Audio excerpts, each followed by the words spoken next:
So next up on Riding with Marshall, we are looking at a Triumph Trident 2023. Now this is a street brawler.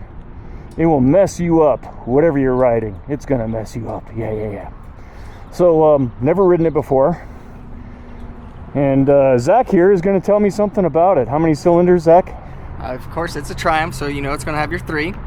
Moving past there, it's going to have great acceleration, good power delivery. One thing you'll notice as you're getting like into that, huh? spirited acceleration is the gears, in my opinion, are a little shorter than you'd first expect. So I'm going to be shifting a lot. You'll be shifting Get out quite of it a bit, quick.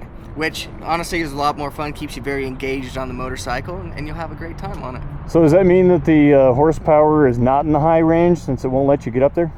You know, it's a very usable mid-range power on this one. Okay, I will check it out. Thank you. Marshall.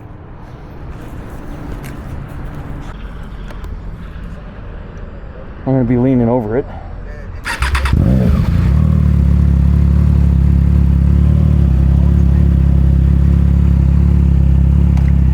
Cable clutch release is midway. This is a little guy and a loud one.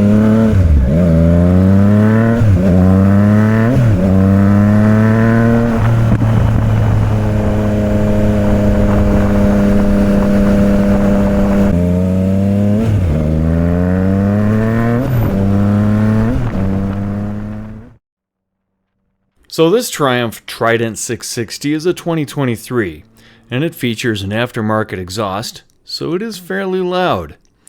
The usual Trident won't make this much of a ruckus, but this is what it can sound like if you want loud pipes. Keep in mind that car drivers could care less about your loud pipes, but cops sitting with their windows down and their radar out are very interested in your approaching location.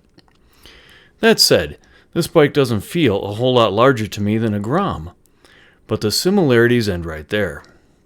This Trident is like a baby Rocket 3. It's a fun motor on a frame with tires. It's the definition of a roadster, a performance machine for city and short trips, but don't let that stop you from throwing on a backpack and taking it on overnight trips.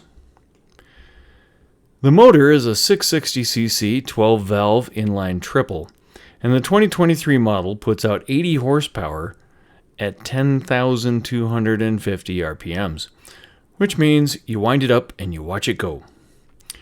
The torque is a mere 47 pounds though, but at least you reached that earlier on at 6,250 RPMs. Hey, it's not made to pull tree stumps, it's made to be a lightweight street brawler, and it's plenty zippy. At a mere 240 pounds, it amazes me what it is capable of. That's 109 kilograms, people. I'll bet there are dirt bikes that weigh more than that. It has a 120 front tire and 180 rear tire. Nice and nimble. The forks and monoshock are Showa brand, just like Harley Davidson. Well, actually, Showa is partially owned by Honda, but don't tell the Harley riders that. This little roadster has switchable traction control and has road and rain ride modes. Say that fast. This 2023 does not have cruise control, but it is now standard on the 2025s, as well as optimized cornering ABS, Triumph Shift Assist, and an IMU computer. Triumph adds more, while Honda has been taking things away in some bikes. Interesting. When you combine the very usable power of this engine with its lightweight and its fuel range of around 180 miles from its 3.7 gallon tank, it starts to make more sense than my old Honda Fury.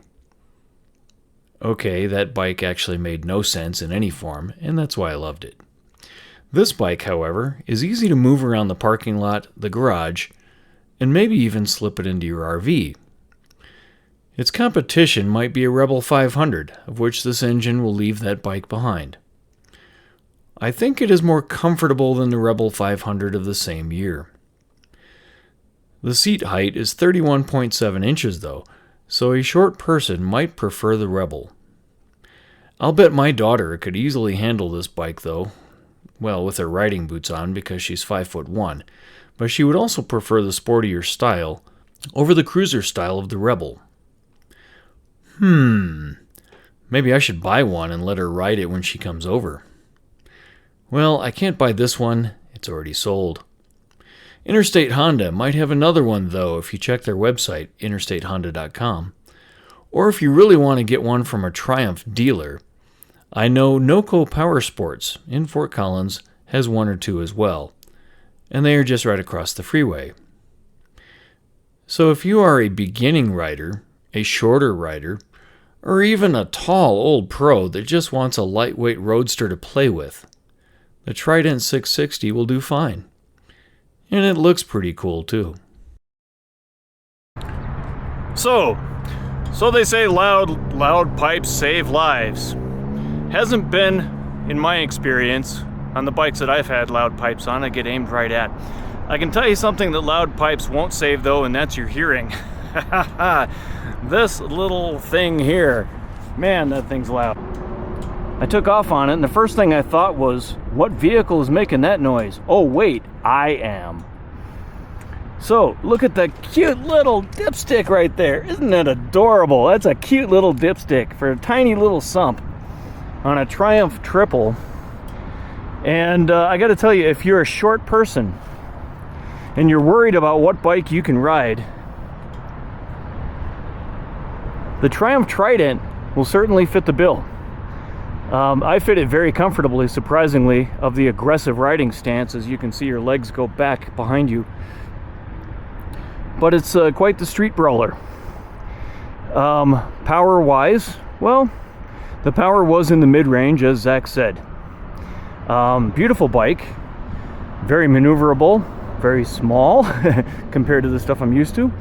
A good machine. Brakes worked well. It was nimble. The bars are narrow, so they're comfortable. They don't seem like they're way out there. It kind of reminds me of my Ducati Scrambler. Now, of course, this is not a Scrambler class bike, but either was the Urban Enduro. It wasn't really made for off-road either. Very cool bike.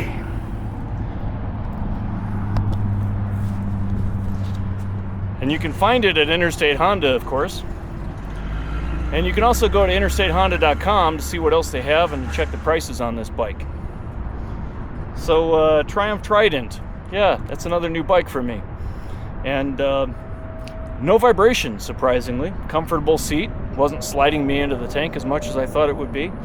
I wasn't laying over the tank as much as I thought I would. Ergonomically, it's actually pretty sound. It's a fun little ride. I like it. Thanks for watching Riding with Marshall.